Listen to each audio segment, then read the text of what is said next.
चलिए, तो audit report का जो बेस है वो लाने के लिए सबसे पहले एक कंपनी हम बना लेते हैं।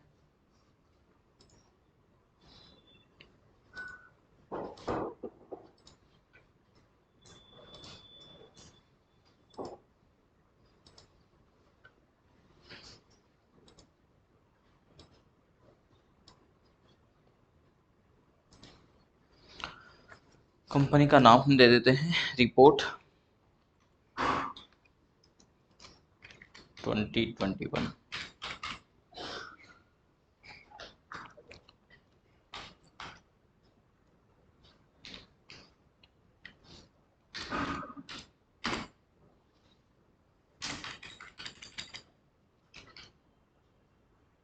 कंट्रोल ऐसे एक्सेप्ट कर देंगे। अब जब आपको इस प्रकार का डेटा तैयार करना हो, क्योंकि पुराना हम डेटा बना लेंगे, वैसे तो हमें इस वर्ष से आगे की अकाउंटिंग यदि करना है तो सिर्फ ओपनिंग चढ़ाना होगा, ठीक है। लेकिन हम चाहते हैं कि ये वैल्यू कैसे आया है और इसके आधार पर हमारा टैली मैच करता है कि न करता है। तो फिर हमें ये सारी एंट्री डालनी होगी, सारे इनकम्स और एक्सपेंसेस, ठीक है। रिसिप्ट और पेमेंट की एंट्री हम पहले करेंगे, उसके आधार पर एक्सपेंसेस और इनको मैच करेंगे और जहाँ कोई अंतर है उनको हम पूरा सीखेंगे। तो सबसे पहले हम अपने ओपनिंग बैलेंस को चढ़ाते हैं। तो इसमें ओपनिंग जो दे रखा है वो दे रखा है केस 2 2 75 70 का है, ठीक है ना। और बैंक में है 9,009 रुपये का, एस बी बैंक में है, सेविंग बैंक में, और करंट में 13,352 का है। तो हम सबसे पहले, एक तो हमारे पास केस का लेजर जो बना हुआ है, तो इसमें केस चढ़ाने के लिए तो अल्टर में जाएंगे, लेजर में जाएंगे। केस में हम रिकॉर्ड करेंगे अमाउंट 275,070, ठीक है। उसको एक्सेप्ट कर देंगे। दूसरा, क्रिएट में जाएंगे यहीं पर और एक बना लेते हैं बैंक एस बी।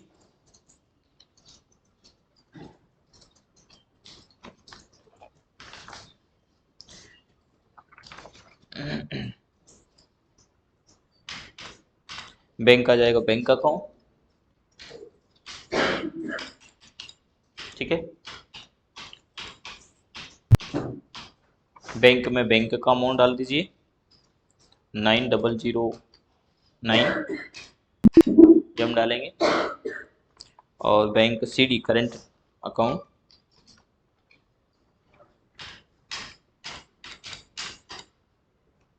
ठीक है। सॉरी, हमने इसको एक्सेप्ट कर लिया।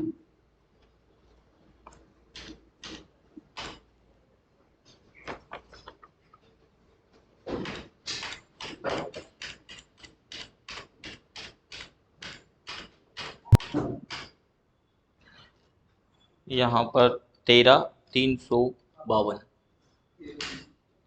ठीक है, ये डाल देंगे। और 297,431 ये इसका बैलेंस है। तो बैलेंस में हम देखेंगे 297,431, तो ये तो आसान है, वैसे आ ही जाना चाहिए और आ भी गया हमारा। जो हमारी क्या है, करंट असेट्स है। करंट असेट में भी अल्ट प्लस F1 करिए तो आपको पूरा मिल जाएगा। बैंक का दोनों को जोड़ करके बताएगा ये, तो 22,361 इसने बता दिया है, ठीक है ना। चलिए, ये होने के बाद हमारी जितनी रिसिप्ट है वो एंट्रियां पहले हम कर लेते हैं। क्लियर है बैंक का क्लोज ओपनिंग चढ़ाना। तो रिसिप्ट में हम चलते हैं और स्टूडेंट फी का एक लेजर बनाएंगे और ये है हमारी इनडायरेक्ट इनकम, वो हम डालेंगे, ठीक है। और कितना आया है वो हम चढ़ा देंगे 705619। स्कूल, इंस्टीट्यूट, कॉलेज में बखूबी इस प्रकार का आप ऑडिट रिपोर्ट तैयार कर सकते हैं, क्योंकि स्कूल, इंस्टीट्यूट, कॉलेज में उनका खुद का एक सॉफ्टवेयर होता है और सॉफ्टवेयर आपको इनकम भी पूरा दे देगा और एक्सपेंस भी दे देगा वित्तीय वर्ष का। जैसे हम अपना जो फी शेड्यूल है वो एक्सेल से मैनेज करते हैं, तो एक्सेल में जैसे जैसे रिसिप्ट कटेगी हमारी इनकम वहाँ जनरेट हो जाएगी, और वहीं पर हमने एक पेमेंट का स्लिप भी बना रखा है जिसमें जो जो भी हमारे एक्सपेंसेस होंगे हम करेंगे तो वो उसमें एंट्री आ जाएगा। उसमें यदि कोई फिक्स एसेट वगैरह है तो उसकी मदें हम बना के रख लें, उनके हेड बना के रख लें और उन हेड में उस अमाउंट को डाल देंगे।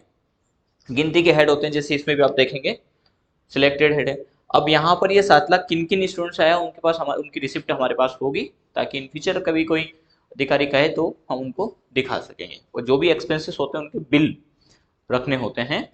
बाकी एक ऑडिटर को ये वैल्यू देना होता है, ठीक है। तो अकाउंटेड में हम इस वैल्यू को, यानी अकाउंटेड इस वैल्यू को डाल देगा, यानी हम अपनी इस वैल्यू को इसमें ऐड कर देंगे। तो हमें जो प्राप्ति हुई है वो 7,05,619 रुपये का हुआ है।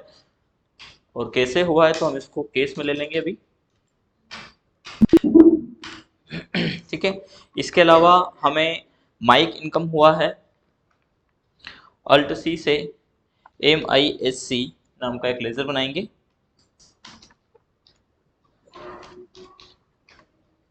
ये भी इनडायरेक्ट इनकम में इसको ले लेंगे हम, कंट्रोल ऐसे एक्सेप्ट करेंगे।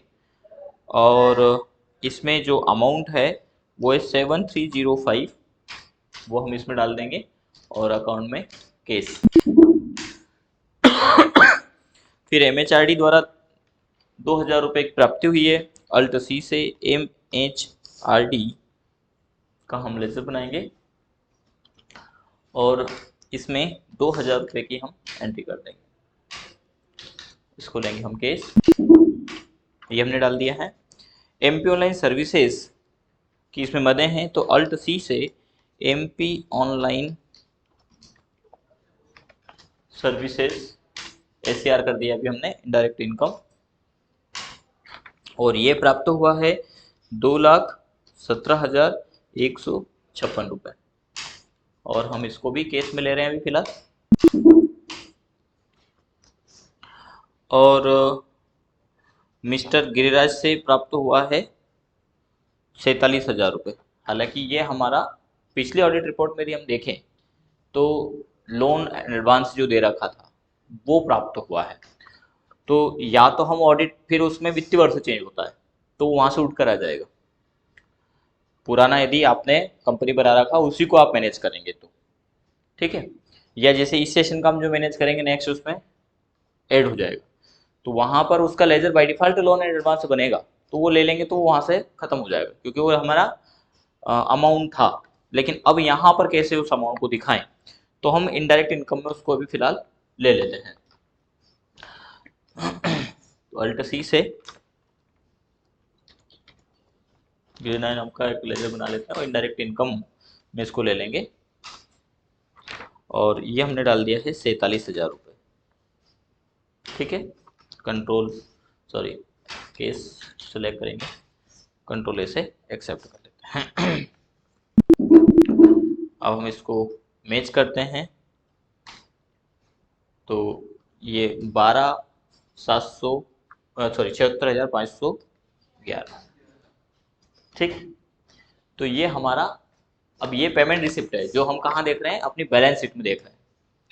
लेकिन इस बैलेंस शीट में अब यदि हम टैली में इसमें देखा जाए तो टैली में ऐसा पेमेंट रिसिप्ट नहीं आएगा। ये बना है एक्सेल से, लेकिन मैनेज तो हम उससे कर सकते हैं, ठीक है ना। तो यहाँ पर यदि हम अल्ट प्लस F1 करें तो ये डिटेल भी दिखा देगा। और इसमें हमें केस और बैंक का हम देख करके चलें तो केस इन हैंड में अब हमने एक्सपेंसेस नहीं चढ़ाया, अभी हमें एक्सपेंसेस चढ़ाना, बाकी इनकम में से ही एक्सपेंसेस जाएगा हमारा, यानी बैलेंस अब यही रहना है। यदि हम बात करें तो जो 12,76,511 है यही अमाउंट हमारा रहना है। फिलहाल के लिए हम एक्सपेंसेस भी हमारे सारे चढ़ा दें ताकि नॉट नेट प्रॉफिट पर आ जाएं। तो वाउचर में जाएंगे और अब हम पेमेंट की एंट्री करते हैं। पेमेंट में सबसे पहला है सैलरी एक्सपेंसेस, तो अल्ट सी से सैलरी एक्सपेंसेस बना लेते हैं, जो क्या है हमारी इनडायरेक्ट एक्सपेंसेस है, ठीक है। कितना है 276,400, ये हम चढ़ा देंगे, ठीक है। चाहे तो आप इसको नोट भी करते जाएं। कैसे दिया तो हम ले लेते हैं अभी केस, कंट्रोल से एक्सेप्ट करेंगे फिर है बिल्डिंग रेंट, तो हम एक लेजर बना लेते हैं।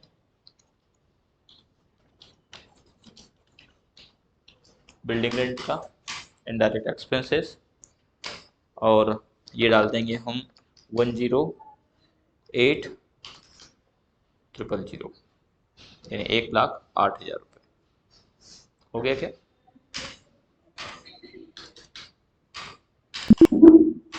ठीक है, ये डाल दिया। फीस पेड किया, जो स्टूडेंट का फीस है वो विश्वविद्यालय को दिया है, तो फी पेड हम इसमें डाल देंगे इनडायरेक्ट एक्सपेंसेस, और ये हमारा 445142 कैसे दिया? तो वैसे तो बैंक से देते हैं, पर अभी हम फिलहाल केस से इसको कर रहे हैं। यानी हम क्या करते हैं, इसमें कॉन्ट्रा की एंट्रियाँ होती है, केस आया उसको बैंक में डालो, तो वो बैंक के जो को स्टेटमेंट है, बैंक का स्टेटमेंट वित्तीय वर्ष का, उसमें सारी एंट्रियाँ हैं, और वो एक एक एक्यूरेट मिल जाएगी, पूरा जो भी अमाउंट दिया है, यानी टोटल में ये अमाउंट आ जाएगा, जो जो पेमेंट इनको दिया है, क्योंकि सारा बैंक से दिया है। पर फिलहाल के लिए हमारे पास वो रिकॉर्ड अभी नहीं है, फिलहाल हम बैंक उससे कर रहे हैं। वैसे तो रिकॉर्ड हमारे पास है, लेकिन अभी हम जो रिकॉर्ड देखेंगे वो इसके बाद के सेशन का देखेंगे, जो भी हमारा एक्सपेंसेस हुआ है। तो ये हमने डाल दिया और इसको एक्सेप्ट कर लेंगे। इसके बाद एडवर्टाइजमेंट एंड पब्लिसिटी, तो अल्ट सी से एक लेजर बना लेंगे हम, ADV NPUB,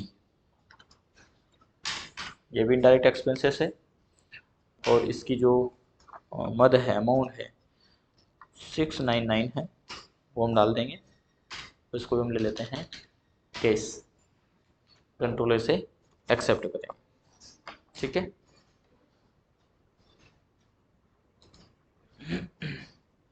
चलिए अगला हमारा बैंक चार्ज, तो अल्ट सी से एक लेजर बना लेते हैं बैंक चार्ज,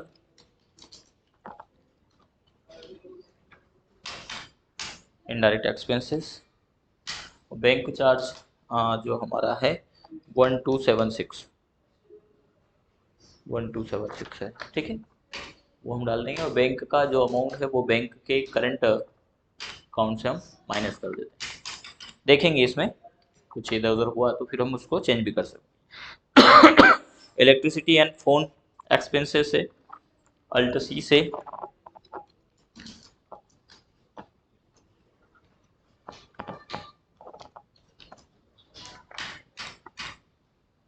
लेजर बना लेते हैं, और ये है 17864 17,800 केस डाल देंगे, और इसको भी हम एक्सेप्ट। ये सारी पेमेंट की एंट्रिया कर रहे हैं एक के बाद एक। ठीक है, श्री ओम परमार को हमने दिया है, तो असल में ये लोन था जो लिया था, पिछले ऑडिट रिपोर्ट में है, तो वहाँ लोन लाइबिलिटी में हम ये माइनस करेंगे तो वो सेल्स बच जाएगा, पर फिलहाल उस रिपोर्ट से हमें आना पड़ेगा।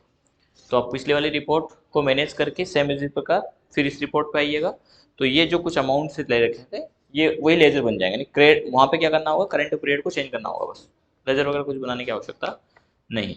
या फिर नेक्स्ट वीडियो में ये हम समझ लें, इसके बाद फिर उससे लेकर के फिर सेकेंड ऑडिट रिपोर्ट में आएंगे, तो किस प्रकार से करंट पीरियड चेंज करके और फिर नेक्स्ट ईयर में हम जाएँ, वो भी हो सकता है। पर दोनों को यदि हम करेंगे तो फर्स्ट ऑफ अब थोड़ा सा एक लंबा हो जाएगा और कहीं ना कहीं उलझन वाला मामला मैं मानता हूँ। तो पहले आप इसको करिए, फिर हम उसको रिपीट करें, ठीक है ना। तो अभी हम इसको एक एक्सपेंसेस में लेकर के चल रहे हैं, फिर इसको हमें इस कंपनी को डिलीट करना पड़ेगा उससे यदि आना है तो हम इनडायरेक्ट एक्सपेंसेस मान लेते हैं, और हमने कितना किया 9009। कैसे किया, तो हम ले लेते हैं कैश, हो सकता है ये बैंक से दिया हो, इसमें संशोधन करना पड़ सकता है। कंप्यूटर एंड अदर,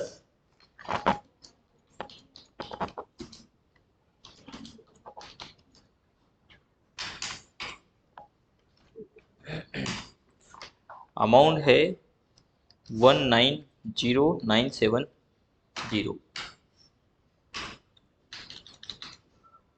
हालांकि कंप्यूटर अंदर ये हमारा फिक्स सेट है।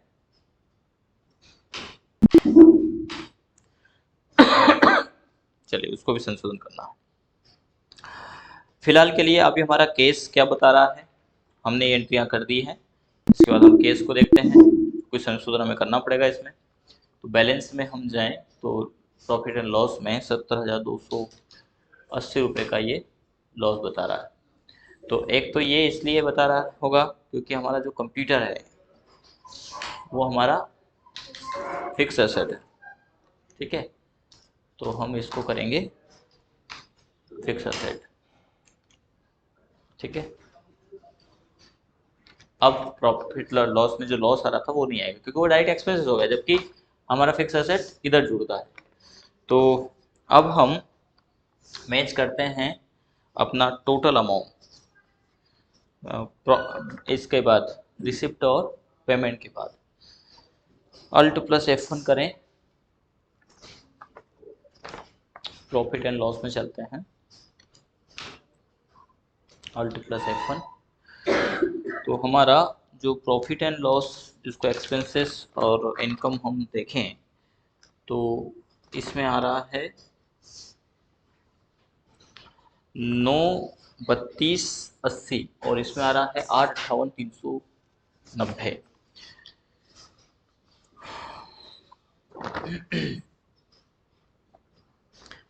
अब इसमें कौन कौन सी एंट्रियां नहीं हैं वो हम इसमें ऐड कर लेंगे।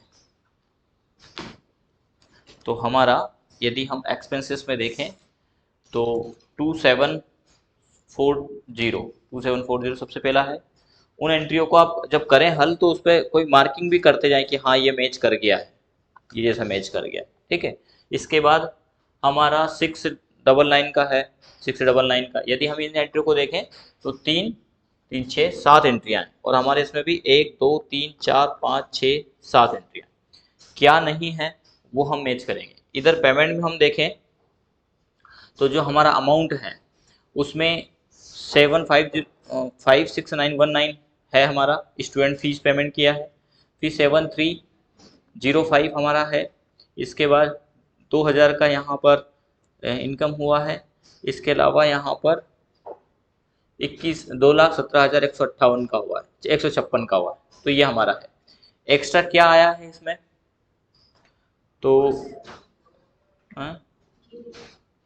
ये वाला एक्स्ट्रा आया है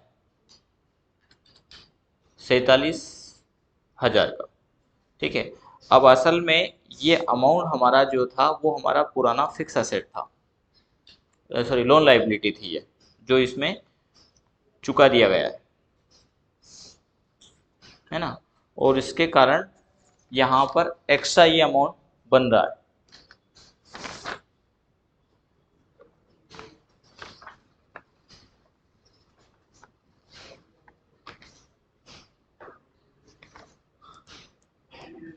तो हम इनका लेजर पहले तो चेंज कर दें। ये था हमारा लोन एंड एडवांस, यहाँ से ये जा चुका है अमाउंट, ठीक है। अब जब ये अमाउंट गया यहाँ से तो अब आप इनकम और एक्सपेंसेस को देखें 93280 आगे मैच करके। तो जब एक लेजर का हेड डिफरेंट होगा तब भी ये समस्याएं आएगी क्योंकि वो क्या हो गया हमारा इनकम हो गया, लेकिन वो इनकम नहीं था, वो पिछले अमाउंट का था तो वो इसमें जुड़ गया, जबकि वो हमारी क्या थी असेट थी जो पिछली ऑडिट रिपोर्ट से इसमें आना था। और यदि वहां से ये आता तो फिर ये सब व्यवस्थित रहता, फिर कहीं कोई इशू नहीं होता, ठीक है। क्लियर है हम? चलिए तो यह हमारा आ गया है। अब हमारी बैलेंस शीट, यानी ये तो क्या हो गया हमारा अमाउंट कौन सा मिल गया, इनकम और एक्सपेंसेस है, प्रॉफिट एंड लॉस, ठीक है। अब हम बैलेंस शीट को मैच करें तो यदि हम बैलेंस शीट पर जाते हैं तो बैलेंस शीट में हमारा 3,71,181 रुपये, जबकि इसमें है 4,57 और कुछ अमाउंट कुछ मिट गया है, यानी 457,213 अमाउंट इसमें आना चाहिए। लेकिन इस बैलेंस शीट में क्या चीज़ एक्स्ट्रा है वो हमें मैच करना पड़ेगा। अल्ट प्लस F1 करते हैं हम। तो यहाँ पर जो अमाउंट है प्रॉफिट एंड लॉस ये दिखा रहा है,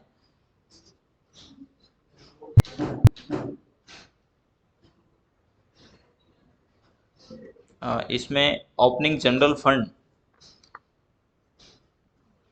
ओपनिंग बैलेंस है एक तो जो पुराना था वो हमें इसमें डालना है। ओपी बैलेंस जो लाइबिलिटीज़ है कुछ देनदारियाँ बची होगी वो इसमें बचा था। हमारी असेट्स को हम पहले मैच कर लें थोड़ा सा, केस को, केस में कितना डिफरेंट आ रहा है। तो केस इन हैंड में 209096, तो इसमें ऐसा है क्या, नहीं है। और बैंक में किस है, जबकि इसमें बैंक में 1805 है। तो 18 और इन दोनों के बीच में कुछ अंतर है।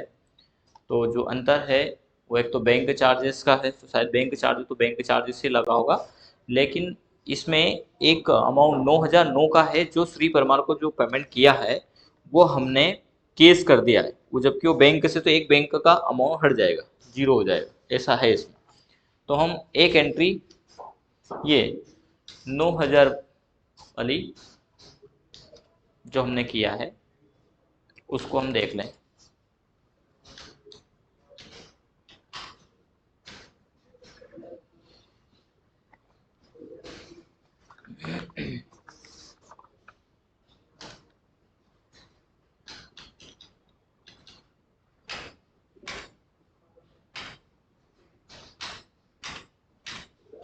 ये अमाउंट हम बैंक से हटा देते हैं, बैंक से कर देते हैं, ठीक है। कंट्रोल ए से एक्सेप्ट करेंगे।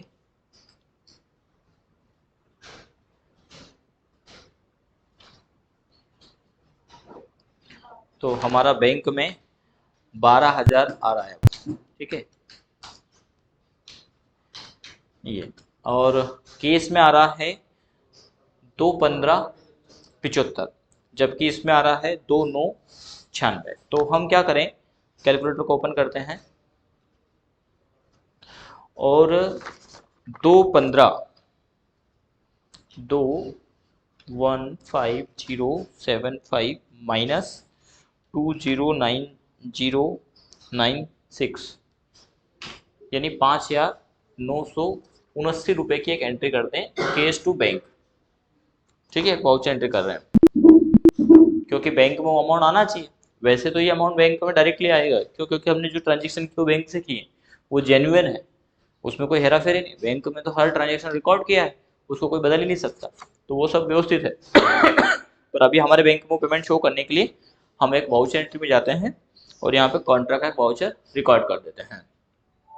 क्रेडिट होगा हमारा केस, कितना अमाउंट आया था, 5,979, ठीक है। और इसको हम डाल देते हैं सिटी बैंक में, कंट्रोल ए से एक्सेप्ट कर देते हैं, ठीक है। अब हम चलते हैं अल्ट प्लस F1। तो हमारे केस में 209096 और बैंक में 18055, ठीक है। अब यदि दोनों का टोटल करेंगे तो ये 227 151 हो जाएगा, इनको दोनों को आप जोड़ें तो, ठीक है। अब यहाँ पर सरप्लस जो अमाउंट जुड़ा है, इसमें सरप्लस ड्यूटीज 68,356 रुपये का, वो हमारा नेट प्रॉफिट होता है, जो इसमें प्रॉफिट एंड लॉस में दिखाता है।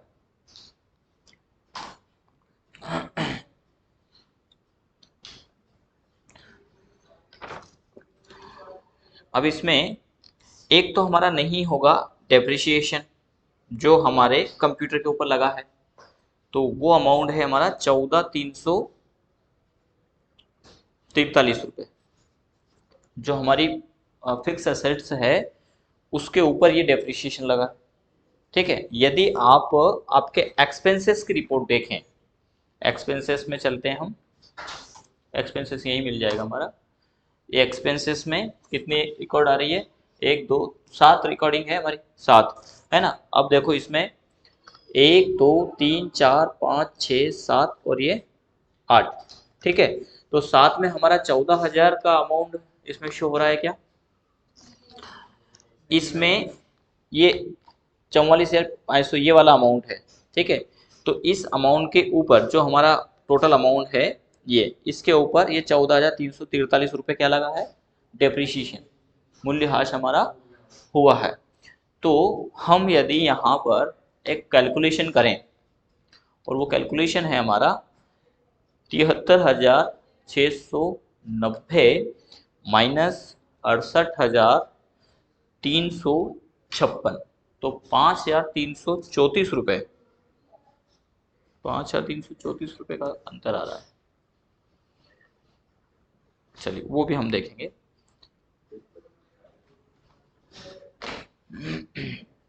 हमारा नेट तो क्लोजिंग तो यही आ रहा है 932.80।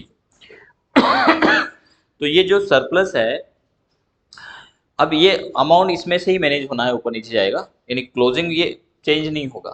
ठीक है, तो जो सरप्लस है ये हमारा रिजर्व सरप्लस में चला जाता है, क्योंकि हमारे पास ये सेविंग हुआ है, जिसको हम प्रॉफिट कहते हैं, नेट प्रॉफिट, उसी को हम एक लेजर बनाएंगे ड्यूटीज एंड सरप्लस, और इसको रिजर्व में हम डाल देंगे। जब डालेंगे तो यहाँ का थोड़ा सा अंतर चेंज होगा, लेकिन मूल अमाउंट यदि हम देखें, इस अमाउंट को हटा दें इसमें से, इस बैलेंस शीट में और हमारी बैलेंस शीट में थोड़ा सा अंतर आएगा, क्योंकि इसमें इस वैल्यू को उठा लिया जाता है और इस नए उसमें जोड़ दिया जाता है कि आज की स्थिति में क्या स्थिति है। फिलहाल के लिए एक तो हमारे पास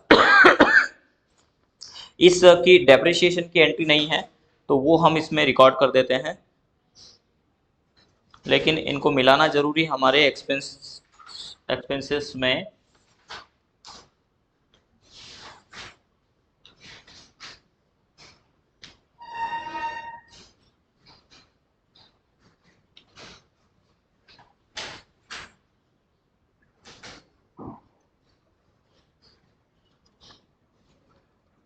लेकिन डेप्रिसिएशन में एक और चीज हमें डालना होगा, हमारी फिक्स एसेट कितने की हमारे पास पहले से है, उसके अगेंस्ट में कह दें कि हमारा डेप्रिसिएशन कटेगा।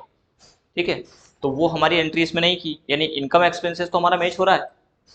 अब हम अपना फिक्स एसेट का और लेजर इसमें बना लेते हैं और उनकी एंट्री और इसमें कर देते हैं। तो क्रेडिट में जाएंगे, क्रिएट में जाएंगे, लेजर में जाएंगे, और फर्नीचर एंड कंप्यूटर यहाँ हम बना लेते हैं। या तो ऐसा बना लें या फिर हम दोनों को अलग अलग बना दें। ठीक है, ओपी बैलेंस करके इसमें दिया है, तो हम डाल देते हैं ओपी बैलेंस।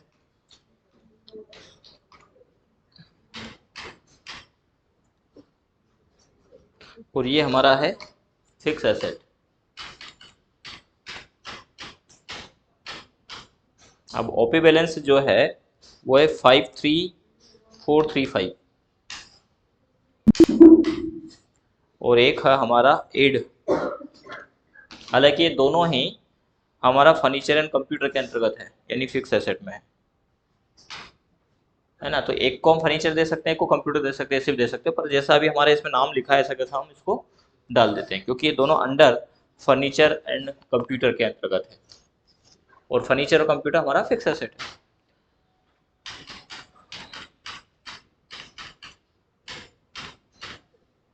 ये अमाउंट हो जाएगा हमारा 190970। ठीक है, अब इस अमाउंट के ऊपर हमारा डेप्रीशिएशन है 14,343 रुपये, जो हमें इसमें से लेस करना है। यदि अभी हम बैलेंस शीट को देखें तो हमारा टोटल जो बैलेंस है फिक्स एसेट है वो 4,35,375 है,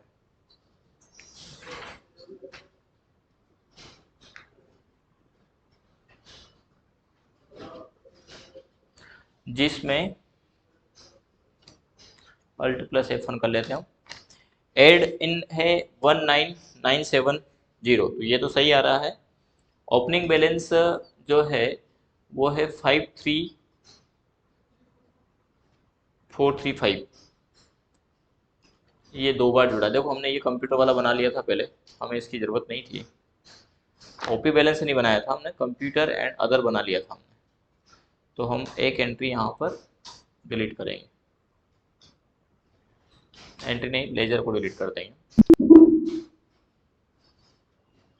अल्टर में, लेजर में, अल्ट डी, बैलेंस शीट में अल्ट प्लस F1 करें यहाँ पर आप, और अब हमारा अमाउंट कहाँ कहाँ क्या क्या है वो हम एक बार चेक कर लेते हैं। ये लोन वाला माइनस वाला मामला, केस तो हमारा है 29096 है, सही है, तो पहले मैच कर चुके थे, केस और बैंक हमारा सही है। और हमारा फिक्स एसेट में कंप्यूटर 19970 है, और जो है कि ओपनिंग बैलेंस 53 है। दोनों का 244,405 है, जबकि इसमें इनका आना चाहिए 230,62, ये अमाउंट आना चाहिए। तो चूंकि हमने इस अमाउंट के ऊपर डेप्रिसिएशन नहीं माइनस किया है ना, ये अमाउंट दिखा रहा है, ये दिखा देते हैं, पर इसी ये लेस किया हुआ दिखा भी है लेस, तो हमें एक एंट्री वाउचर यहाँ पर रिकॉर्ड करना होगा उसके अगेंस्ट में, किस, इस कंप्यूटर अदर के अगेंस्ट में। ठीक है, तो क्या करेंगे, इसमें से माइनस करने के लिए वाउचर में चलते हैं और एक जनरल का वाउचर हम यहाँ पर रिकॉर्ड कर देंगे। जनरल में डेबिट होगा हमारा डेप्रिसिएशन, तो अल्ट सी से हम लेजर बनाएंगे।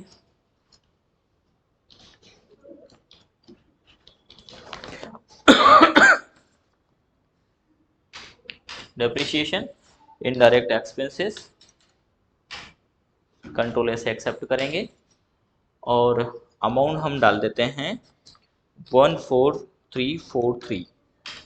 ठीक है, 14,343 रुपये। किसके अगेंस्ट में, तो कंप्यूटर एंड अदर के अगेंस्ट में।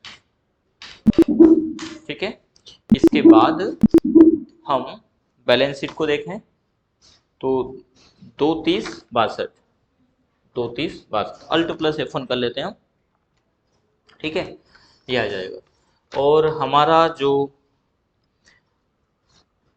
करेंट असेट है वो आए 227,151, तो यहाँ पर ये 47,000 वाला अटका पड़ा क्योंकि ये एडवांस में था।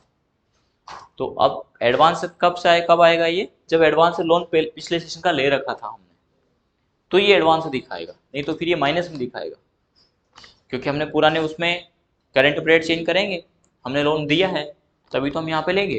तो अभी हम इसका एक ये मान लेते हैं कि ये हमारी एक इनकम हुई, तो हम इसका लेजर बना लेते हैं इनडायरेक्ट इनकम।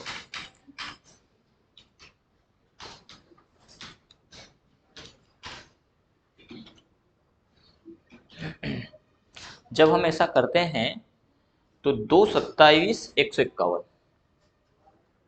दिखा दिया। ठीक है, और 230,62, तो ये बैलेंस हमारा सही आ गया। कितना है, 4,57,213। ठीक है, तो ये यहाँ पर दिखा देगा। अब इसमें जो नेट प्रॉफिट एंड लॉस है इसको अलग अलग पद में यहाँ पर दर्शा दिया गया है। बाकी हमारा बैलेंस शीट आज की डेट में कंप्लीट हो गया। ठीक है, तो इस प्रकार income expenses then balance sheet आप तैयार कर सकते हैं। हर मद को आपको मिलाना है बस। ठीक है, अब ये नेक्स्ट में जो भी आपका नेट प्रॉफिट होगा, अब हम प्रॉफिट एंड लॉस पे जाएं, तो अब इसका जो प्रॉफिट एंड लॉस है वो हमारा पहले क्या था, 93080 था। अब हमारा प्रॉफिट एंड लॉस क्या बता रहा, 979। हम असल में क्या करते हैं, इस बैलेंस को इससे मैच करने की कोशिश करेंगे। ये नहीं होगा, ये नहीं होगा। क्यों नहीं होगा, क्योंकि जो नेट प्रॉफिट है इसको हम अल्ट प्लस F1 करते हैं। इस नेट प्रॉफिट में एक और कोई एंट्री छुटी हुई है, इसमें नेट प्रॉफिट में थोड़ा सा अंतर है। ये हमारा नेट प्रॉफिट है 68,356, ये हमारा नेट प्रॉफिट है। इस नेट प्रॉफिट को सरप्लस करके इसमें डाल दिया गया। इसके साथ यानी इसको हटा करके आप यदि मैनेज करेंगे तो ये बैलेंस शीट और आपकी बैलेंस शीट ये मैनेज कर जाएगी। ठीक है, ये नेक्स्ट सेशन में सरप्लस करके यहाँ पर डाल दिया था। इसको नेट प्रॉफिट ना बोलते हुए इसमें बोल दिया गया सरप्लस एंड रिजर्व। हमारे पास सेविंग में है रिजर्व, एक लेजर अंडर ग्रुप बनेगा, तो इसका जो अंडर ग्रुप आप लेंगे सरप्लस एंड ड्यूटीज, इसको आप रिजर्व एंड सरप्लस में अंडर ग्रुप बनाएंगे और उस अमाउंट को डाल देंगे। सेम एज इट इज आपकी रिपोर्ट तैयार हो जाएगी। कर पाएंगे इतना, ठीक है ना। इसमें ये वाला बैलेंस भी मैच हो जाएगा आपका 93080, क्लोजिंग तो यही आएगा, पर ये अमाउंट यहाँ पर 80 आ रहा है। इसका कहीं ना कहीं कारण कोई स्पेशल कोई एंट्री होगी जिसके कारण ये गड़बड़ हो गया है। फिर से एक एंट्री इसमें, ये एंट्री हमारी है ये एंट्री हमारी है, ये भी हमारी है, 14 ये भी है, 17 भी है, 4 45 142 भी है, 2 76 400 भी है। एक तो ये एंट्री नहीं है इसमें, ये हमारा एक्सपेंसेस नहीं है, ये एक्सपेंसेस नहीं है, ये हमारा जो लोन ले रखा था ना वो है लोन। तो ये गड़बड़ हुआ है यहाँ पर, हमने इसको किस में मान लिया, इसका लेजर देखें हम, इनडायरेक्ट एक्सपेंसेस, जबकि ये था हमारा लोन लाइबिलिटी जो पुरानी चुकानी थी, वो था ये अमाउंट। और इसको हमने बैंक से दे करके रफा दफा किया।